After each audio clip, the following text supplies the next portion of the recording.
The bell above the diner's door jingled softly, its gentle chime cutting through the late afternoon quiet as Marcus eased his motorcycle onto the gravel parking lot of Rosie's Diner.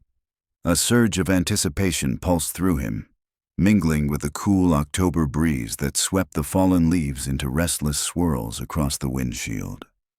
After hours of riding, the road's dust clinging stubbornly to his worn leather jacket, the faint mist of an earlier drizzle still lingering in the air, and the unmistakable scent of autumn wrapping everything in a crisp embrace, he finally found what he'd been searching for. Rosie's wasn't just any roadside stop. It was a living snapshot from another time, a refuge from the sleek, sterile chains that dotted the highways he'd grown so used to. The diner's chrome siding caught what little light the gray sky offered, shimmering like a stubborn gem refusing to fade. The red neon sign flickered on and off, casting an uneven glow that warmed the cool afternoon shadows, inviting weary travelers inside. Marcus felt a strange pull, a subtle promise of something real, unvarnished, and utterly authentic. It was the kind of place that had stories embedded in its walls, stories not told but felt. The parking lot was a patchwork of local life: pickup trucks, a handful of sedans with familiar license plates, and a looming 18-wheeler parked at the far end, its driver probably grabbing a quick bite before resuming the long haul. Marcus pushed open the heavy glass door and stepped inside, where the comforting aroma of strong coffee mingled with the greasy warmth of fried bacon. The interior was a time capsule of Americana: worn red vinyl booths, a gleaming chrome counter lined with stools, and checkered black and white floors that, despite their age, still held an undeniable charm. Faded photographs of the local high school football team hung askew on the walls, their sepia tones whispering tales of victories and heartbreaks long past. Vintage Coca-Cola ads and a quirky collection of trucker hats, forgotten souvenirs from countless visitors, added texture to the room's story. The diner hummed with quiet energy for a Tuesday afternoon. A corner booth was filled with elderly men whose low conversations occasionally erupted in hearty laughter.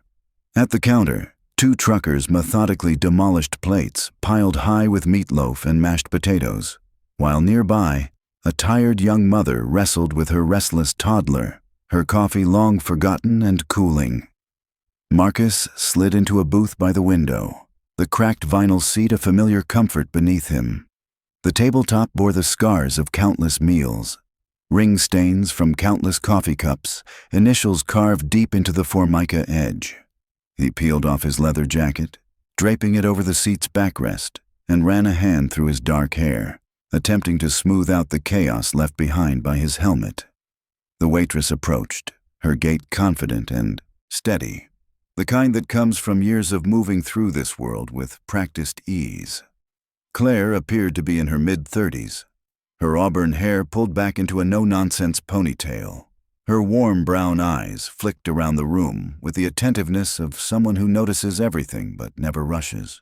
Her name tag, bright red against the spotless blue dress and crisp white apron, marked her as a fixture of this place, a keeper of its rhythms and secrets. She greeted Marcus with a genuine smile, the kind that extended beyond mere politeness and carried a subtle warmth, making you feel seen and welcome rather than just served. "Afternoon," Claire said, her voice soft but carrying a faint upstate New York twang that added a layer of sincerity. She seemed to embody the very soul of the diner, a steady presence amid the ebb and flow of customers. Marcus, settling into the booth, expected the routine: menus, specials, maybe a brief chat about the day. "I'd like to see a menu, please," he said simply, the words floating easily, but met with an unexpected silence. Claire's smile didn't waver, but something shifted beneath her calm exterior, a subtle stiffening of her posture, a tilt of her head just enough to hint at something unspoken. "We don't waste paper on strangers," she said evenly, her tone polite but carrying an undeniable firmness. The words hit Marcus like a sudden chill, freezing him mid-thought. He blinked, convinced he'd misheard. "Excuse me?" he asked, voice laced with disbelief. Without a hint of apology, Claire repeated, "We don't give out printed menus to folks we don't know. It's nothing personal, just how things work here at Rosie's." Marcus sat back, stunned. In all his years, countless business trips, family vacations, stops at diners and restaurants across the country, he had never encountered a policy so deliberately exclusionary. The very idea of refusing a menu, something so basic and universal, felt almost surreal. He searched Claire's face for any trace of jest or sarcasm, but found only calm professionalism, as if this was a conversation she'd had hundreds of times before. Around them, the world continued in its comfortable rhythm. The elderly men chuckled over their memories. The truckers clinked their silverware in unhurried satisfaction, and the young mother finally coaxed a smile from her toddler.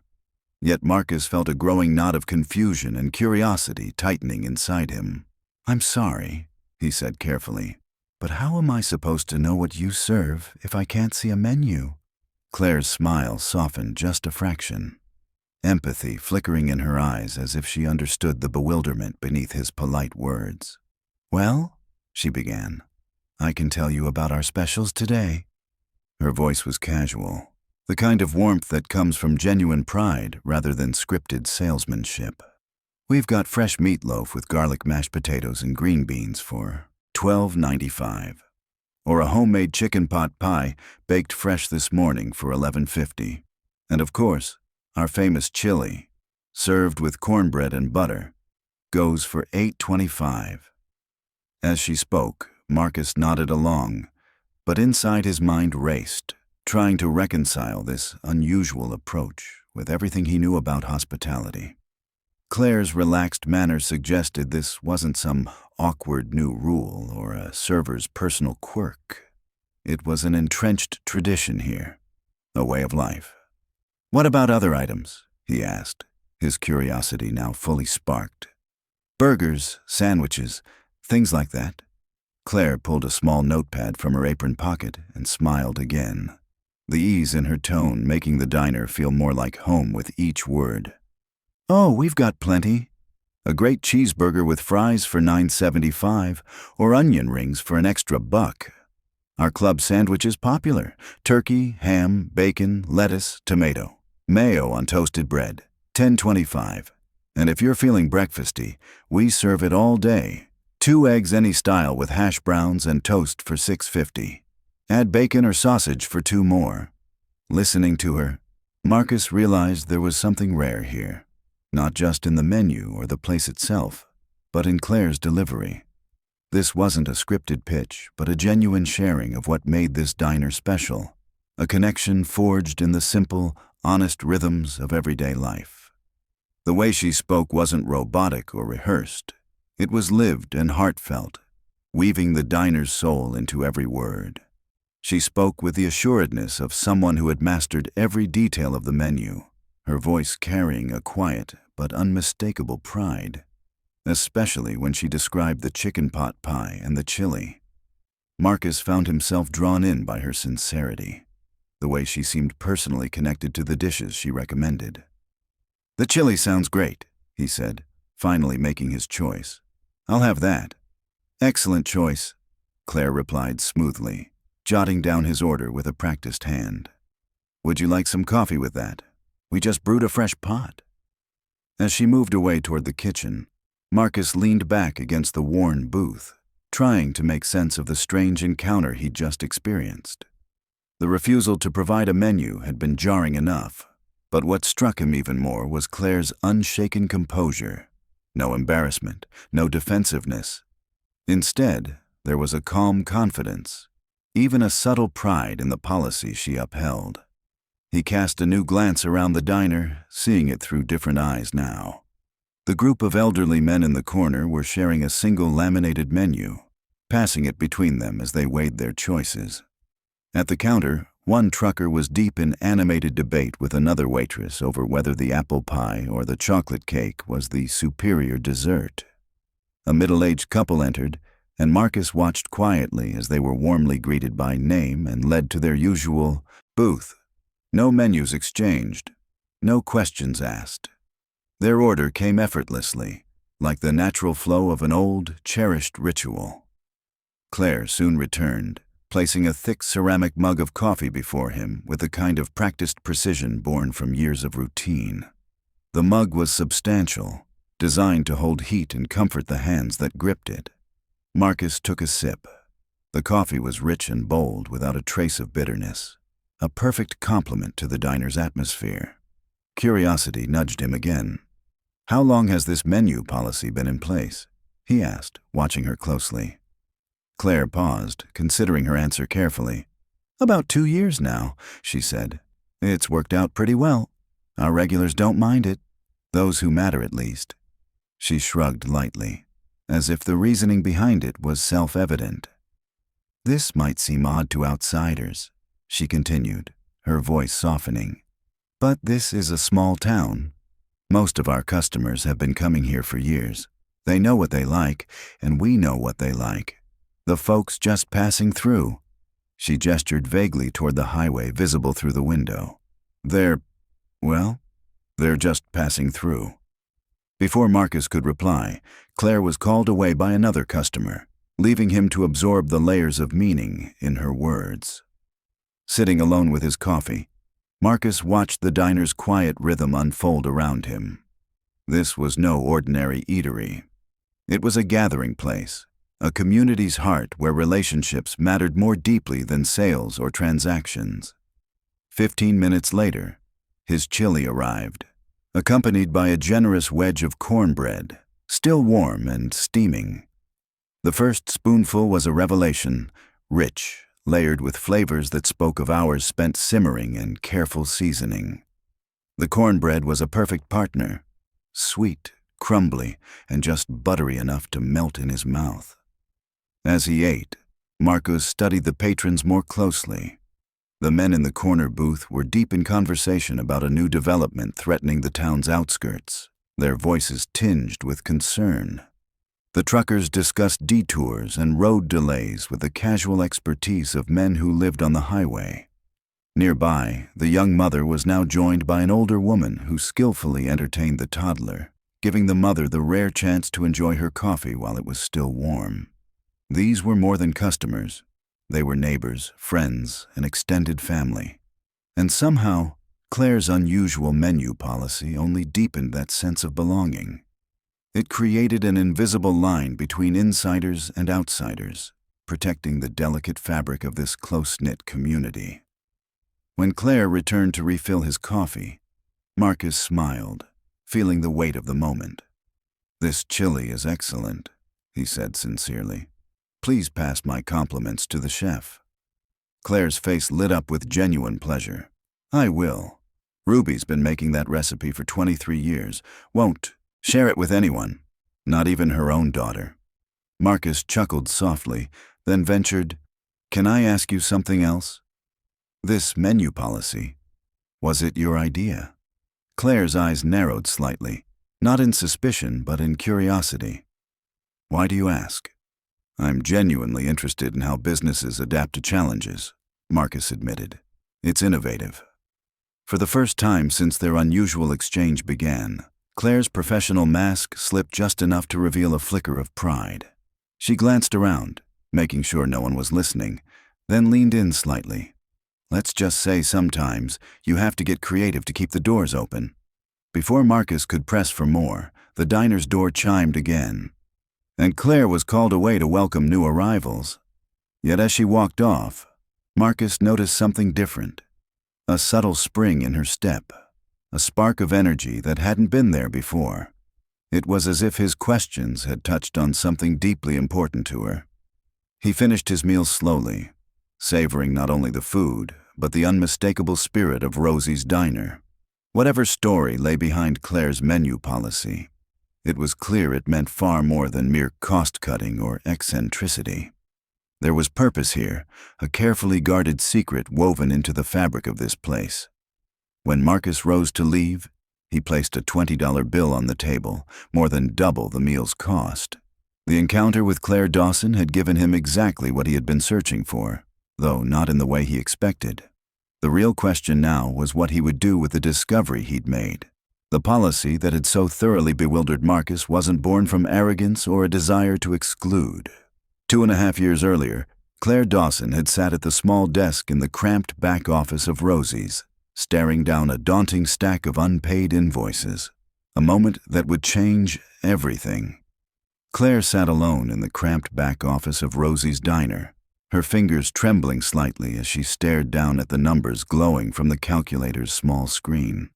Each figure seemed to weigh heavier on her heart, twisting her stomach into knots. The diner was bleeding money, and with every passing day, it edged closer to becoming just another name on the growing list of shuttered businesses lining Route 9. That October evening felt seared into her memory. She had stayed late after her shift, offering to help Ruby Henderson, the diner's steadfast owner, to comb through the books, desperate to find any sliver of hope. Ruby, then 68 and stubborn as the ancient oak trees outside, had been the soul of Rosie's for over 3 decades. She refused to accept that her beloved diner might not survive another harsh winter. Claire recalled holding up a receipt from their printing company, the numbers stark and unyielding. "Look at this," she said softly but firmly. $340 just for menus last month, and that doesn't even cover the daily special sheets. Ruby squinted through her reading glasses, the deep lines of years etched into her face deepening as she mulled over the invoice. "That seems like a lot," she admitted, her voice tinged with reluctant acknowledgement. Claire pressed on, pulling out more receipts with a steady hand. "We print 200 menus every 2 weeks. Customers take them home, spill coffee on them, or wear them out. Then there are the daily specials. We go through 50 sheets a day, sometimes more on weekends." The math was brutal, a cold, unforgiving truth. Nearly $4,000 a year swallowed up just by printing and paper. An expense that was impossible to justify when every penny counted and the lights threatened to go dark. But that wasn't the worst of it. The real storm hit the following month when their food distributor dropped a bombshell, a 15% price hike across the board. Beef, chicken, vegetables, dairy. Nothing escaped the relentless climb. Ruby was left with a cruel choice: raise prices and risk losing the customers who had become family, or swallow the costs and hope for the best. "I can't do it," Ruby whispered one evening, her voice breaking beneath the weight of the news. "These folks have been coming here for years. Old Pete Morrison has ordered the same meatloaf every Tuesday for 12 years. How do I tell him it's going to cost $3 more? The despair in her eyes struck Claire like a lightning bolt, sparking a sudden, unexpected idea. For months, Claire had watched Pete Morrison and his group of retired friends share a single laminated menu, passing it from hand to hand as they debated their usual orders. Despite their ritual, they rarely needed menus. They knew the place, the dishes, the routine. "What if we didn't give everyone a menu?" Claire had ventured cautiously. Ruby had looked at her as if she'd lost her mind. "What do you mean, no menus?" Claire explained, warming to the idea. 80% of our customers are regulars. They know what they want before they even sit down. The Hendricks always get the breakfast special with extra bacon. The Morrison group rotates between 3 meals. Mrs. Patterson hasn't ordered anything but chicken salad and sweet tea in 4 years. The more Claire spoke, the more the idea blossomed into a lifeline. Instead of wasting money on endless reprints, they could keep a handful of durable laminated menus for their loyal regulars. Menus that would last years, not weeks. For everyone else, the waitstaff could simply recite the specials and popular dishes, turning the interaction into something more personal, more connected. It would save thousands annually and force the staff to truly know their offerings inside and out. Ruby had been skeptical at first, afraid that turning away menus might alienate customers and hurt business. But Claire convinced her to try it for a month, with the promise that if it didn't work, they'd revert to the old ways. The transition wasn't smooth. The first week brought complaints, travelers confused and frustrated by the absence of menus, some even demanding to speak with management, accusing them of discrimination. Ruby almost gave in, but Claire stood firm. "This is about survival," she told Ruby after the storm of complaints passed. "We're not being mean or exclusive. We're fighting to keep the doors open so Pete Morrison can still have his meatloaf every Tuesday for another dozen years." That moment marked a turning point. Claire learned to frame the policy differently. No longer a refusal, but a protection. "We don't waste paper on folks just passing through," became the polite explanation, "so we can keep prices fair for our neighbors." The community embraced the idea, proud to be part of Rosie's inner circle, those special enough to earn a laminated menu. Word spread fast. While other local businesses raised prices or closed their doors, Rosie's fought to stay affordable. Within 6 months, the printing budget plummeted by 75%. Even better, they hadn't raised menu prices once. The diner stabilized financially and slowly began to thrive. An unexpected gift came with the policy. Claire and the waitresses truly learned the menu, not just memorizing prices, but understanding ingredients, preparation, and flavor pairings. Service became more than taking orders. It turned into genuine recommendations and heartfelt connections. The members-only menu system grew organically over the next year. Loyalty, kindness, and consistency, not wealth or status, earned customers their laminated menus. Martha Patterson, the retired librarian who ordered chicken salad and sweet tea every Friday, was treated with the same respect as Frank and Dorothy Ricks, married 46 years and still holding hands every Sunday morning over breakfast. Dorothy liked her eggs over easy with wheat toast. Frank scrambled eggs with rye.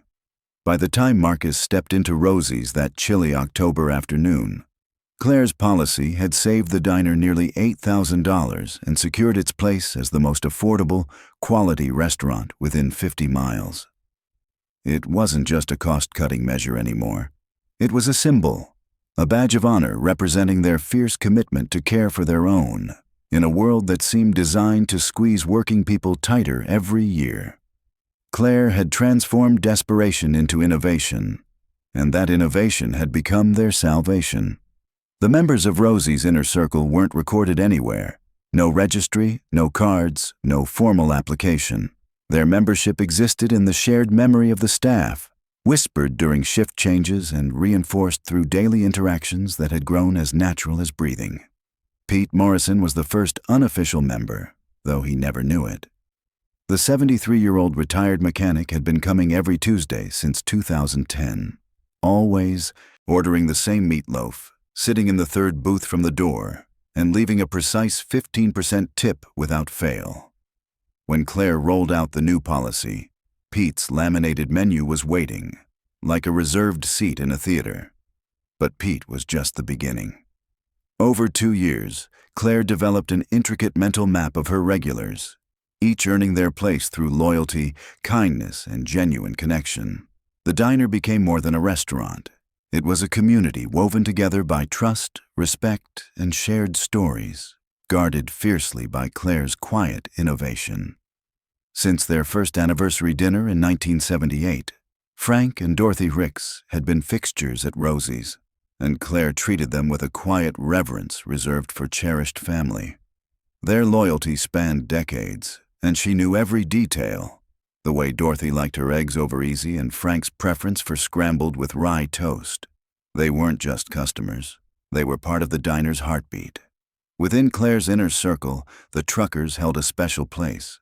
Big Jim Rodriguez, a grizzled veteran of the Detroit to Boston route, made his twice-weekly pilgrimage for coffee and pie, always arriving around 2 p.m. on Wednesdays and Fridays without fail. Then there was Tommy Chin, a no-nonsense furniture delivery driver who crisscrossed New England and never missed his standing order of chili and cornbread whenever his route brought him through town. These men were more than patrons. They were roaming ambassadors of Rosie's spirit, carrying its stories and flavors from one truck stop to the next, weaving the diner's reputation into the fabric of highways stretching from Maine down to Virginia. But it was the struggling families that tugged at Claire's heartstrings most deeply, reminders of why her menu policy mattered beyond dollars and cents. The Garcias had been monthly visitors for over a year, treating their 3 young children to dinners out whenever Roberto's construction work was steady. Claire noticed when their visits slowed, coinciding with the harsh winter lull that crippled building projects. Without a word, she began slipping the kids extra rolls and butter, sometimes unintentionally bringing out larger portions than ordered. "It's on the house," she'd say softly when Mrs. Garcia reached to pay. "Ruby makes too much. We can't let it go to waste." These quiet acts of generosity became Claire's secret weapon against hardship, subtle lifelines woven into the daily rhythms of Rosie's community. When old Henry Walsh's Social Security check was late, his coffee stayed locked at last year's price. When unexpected medical bills hit the Thompsons, their Sunday dinner was mysteriously $2 cheaper. Claire never made these gestures grand or dramatic. They were given with the same unassuming efficiency that defined her work. Farmers occupied a unique space in Rosie's ecosystem. Men like Carl Brennan, who tended a small dairy just outside town, and the Kowalski brothers, who worked the family farm growing corn and soybeans on land, passed down since 1952. Claire knew their grueling cycles, the long nights during calving season when Carl needed extra coffee to stay alert, and the seasons when the Kowalskis celebrated with steak dinners or tightened belts to burgers, depending on the merciless swings of grain prices. Their laminated menus, smoothed over years of handling, symbolized more than mere paper. They were badges of belonging, tokens of a community knit together by shared hardship and resilience. Membership in Claire's inner circle wasn't limited by tenure or wealth.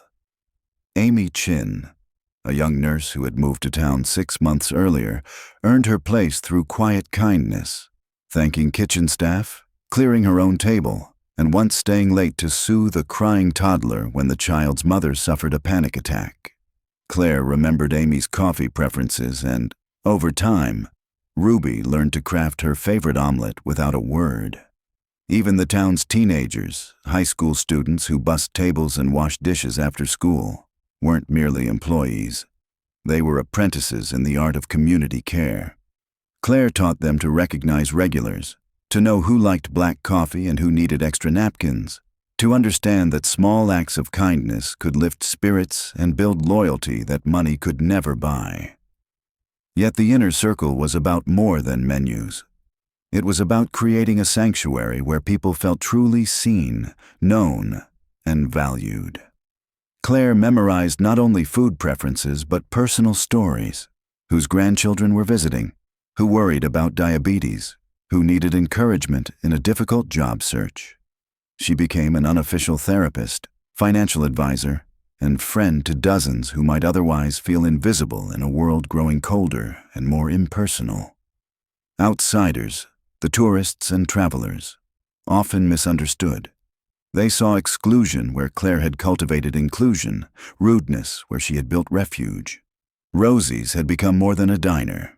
It was a sanctuary of dignity for working people, companionship for seniors, and a place where families could make memories without breaking their budgets. Claire's inner circle wasn't recorded in any book or registry. It existed as surely as the sun rose over Route 9 each morning, as enduring as the ancient oaks standing sentinel outside, as vital as the highway bringing the world to their doorstep. The next morning, Marcus returned to Rosie's just after the breakfast rush, when the diner's pace had mellowed into the gentle rhythm of mid-morning coffee refills and easy conversations. He'd spent the night at a nearby motel, ostensibly reviewing quarterly reports on his laptop, but his thoughts kept drifting back to Claire Dawson and her unusual menu policy. The bell chimed softly as he entered, catching Claire's eye as she wiped down the counter. A flicker of recognition, maybe even surprise, crossed her face. Regulars were common at Rosie's, but travelers returning the very next day were rare enough to stand out. "Well, look who's back," Claire said with a smile, approaching his booth with a fresh pot of coffee. "Decided the chili was worth a second chance?" "Something like that," Marcus replied, accepting the coffee with a nod. "Actually, I was hoping to try that famous pot pie you mentioned yesterday." Claire's smile widened, genuine pleasure lighting her eyes. "Ruby will be thrilled to hear that." She's been perfecting that recipe for 15 years, always tweaking the seasoning. She paused, studying his face with those curious brown eyes. Most folks passing through don't usually come back. You traveling for business? Her tone was casual, but Marcus sensed the subtle probe beneath her warmth.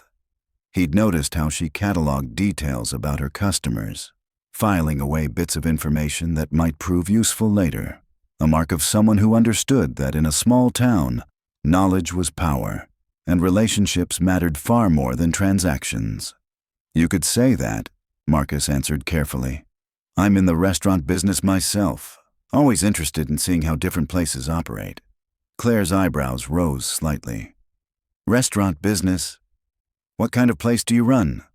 A few different concepts, Marcus said, deliberately vague. Nothing as authentic as this, though. Corporate dining has its place, but there's something special about a family-run operation like yours. As Claire went to place his order, Marcus's professional eye took in details he'd missed the day before. The staff moving with smooth, practiced efficiency. The coffee station positioned strategically to minimize steps during busy times. The thoughtful layout maximizing seating while preserving an intimate, welcoming atmosphere. More than anything, he observed the relationships, the subtle choreography that made Rosie's more than just a diner. When elderly Mr. Walsh arrived for his morning coffee, Claire instinctively brought him a small plate of toast before he even asked. With a wink, she explained to Marcus, Henry forgets breakfast more often than he remembers it. Nearby, a young mother wrestled with her fussy infant while ordering. From the kitchen, Ruby emerged quietly with a warm bottle, explaining that she'd prepared it just in case. Marcus realized then that Rosie's was a place where the ordinary became extraordinary through care, attention, and the unspoken bonds of community. The gestures Marcus witnessed at Rosie's were far from rehearsed or scripted. They flowed naturally, expressions of genuine care from people deeply connected to their community. Understanding their role extended well beyond serving food.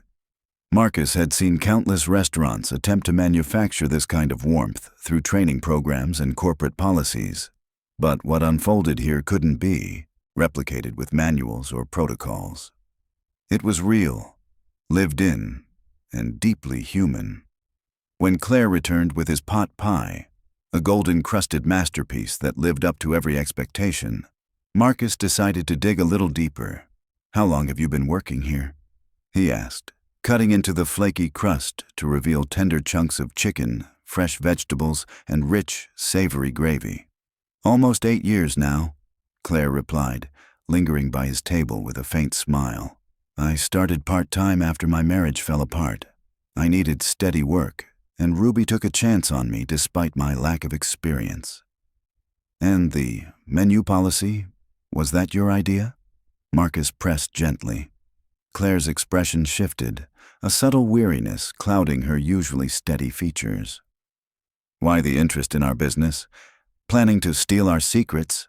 She joked, though a flicker of guarded suspicion had surfaced. Nothing like that, Marcus laughed.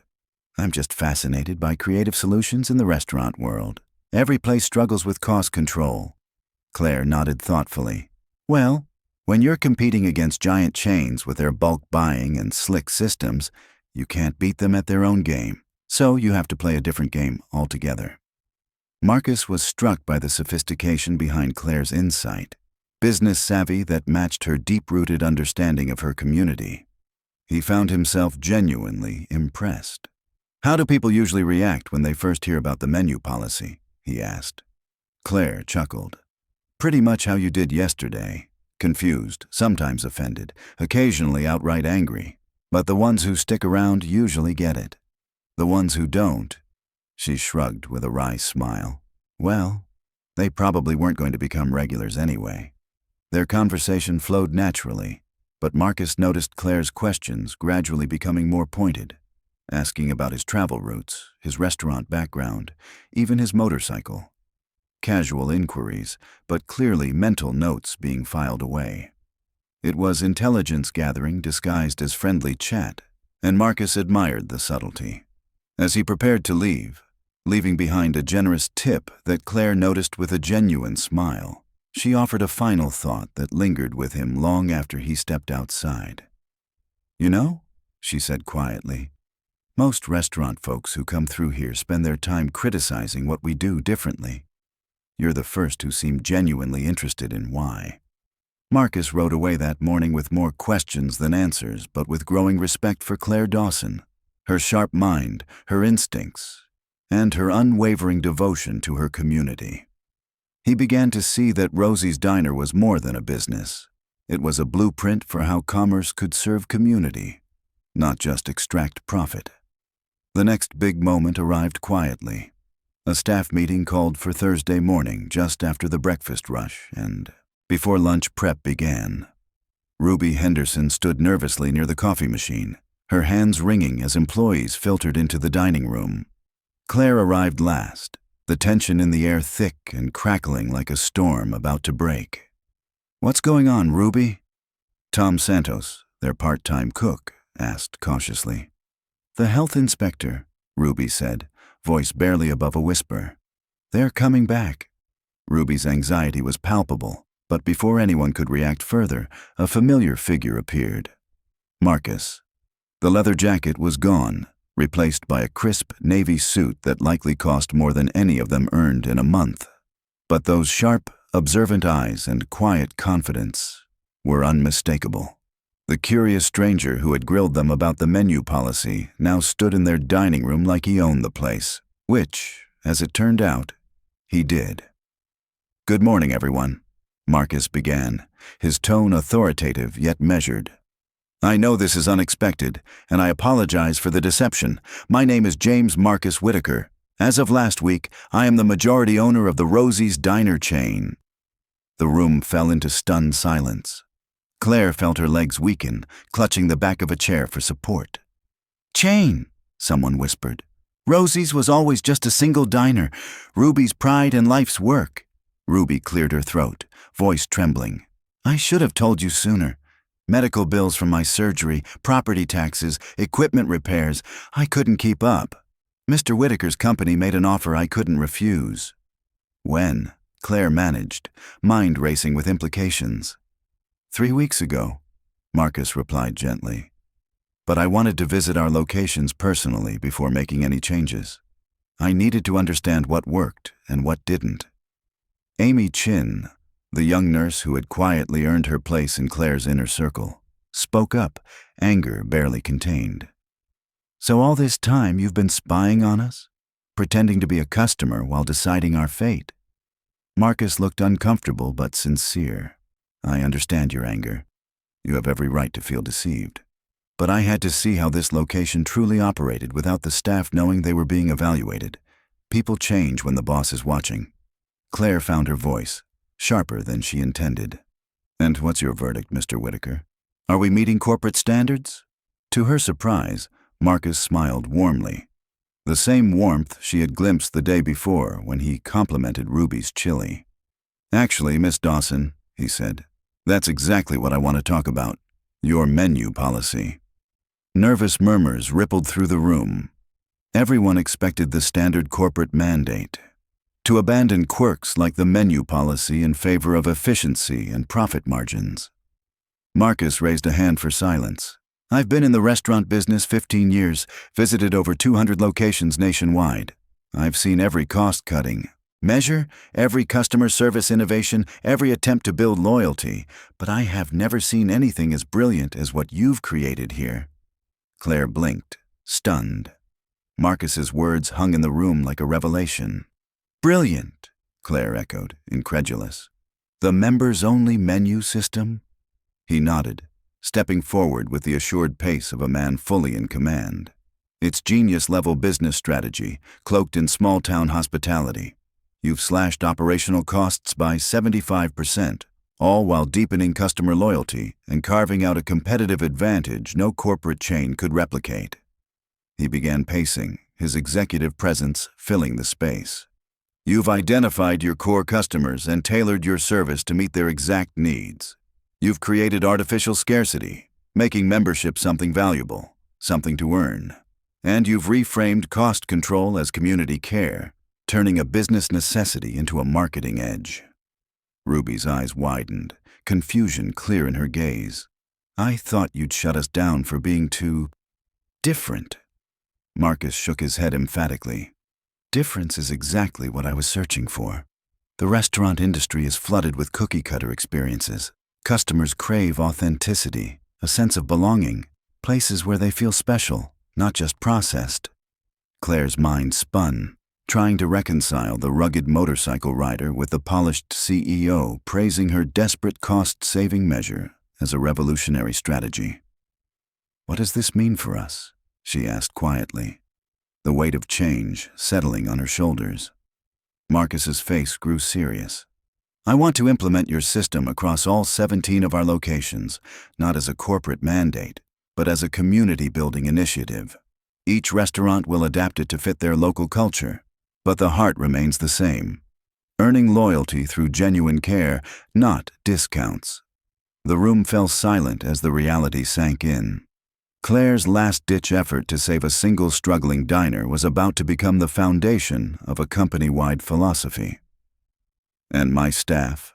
Ruby's voice trembled. They stay the same? In fact, Marcus smiled. Ms.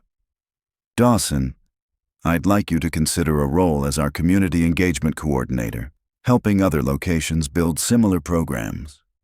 Claire glanced around at her colleagues, friends who had become family. Everything was about to change.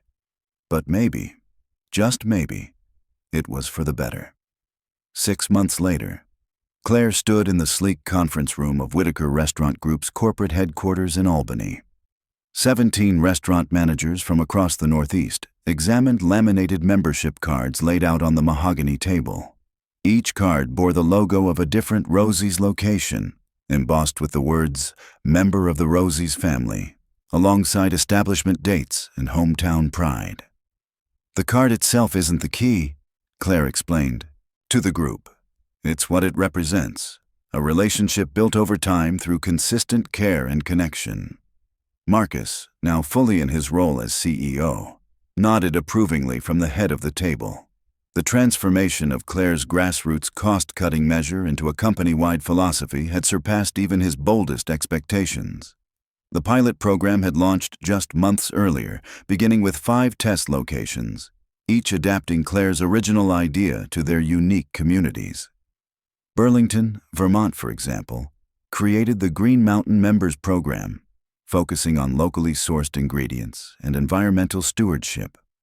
Portland, Maine, emphasized support for local fishermen and their families during the off-season. Each restaurant found its own way to honor the core principle, genuine community engagement over generic customer service. Tell them about the numbers, Marcus prompted, pride shining in his voice. Claire brought up the quarterly report on her tablet. Across all pilot locations, printing costs had dropped by an average of 68%. More importantly, customer retention surged by 43%, while average ticket sizes grew 15% as members trusted recommendations and tried new dishes. But the numbers only told part of the story. The true success came through letters arriving daily at corporate headquarters. Thank you notes from customers who felt truly seen and valued. Stories of small kindnesses that softened hard days. Testimonials from families who found a home away from home in their local Rosie's. Margaret Torres, the Springfield, Massachusetts manager, raised a hand. What about resistance? We've had pushback from travelers who don't get the policy. Claire smiled, remembering her own early struggles with confused outsiders. Every location will face that. The key is training staff to explain the why, letting people know the policy protects local families from price hikes. Most come around. Those who don't, they probably weren't going to be part of the community anyway. The corporate version of Claire's system had evolved well beyond its origins. Marcus had invested in a CRM system tracking member preferences and special occasions company-wide. Birthdays were celebrated with complimentary desserts, anniversaries marked with reserved tables, hard times met with quiet support. The company also launched the Rosie's Community Fund, allowing profitable locations to assist members facing emergencies. When the Kowalski brothers suffered crop failure after an early frost, their local Rosie's covered their family meals for 6 weeks. When Amy Chin's student loans piled up, she mysteriously received scholarship credits that reduced her bills.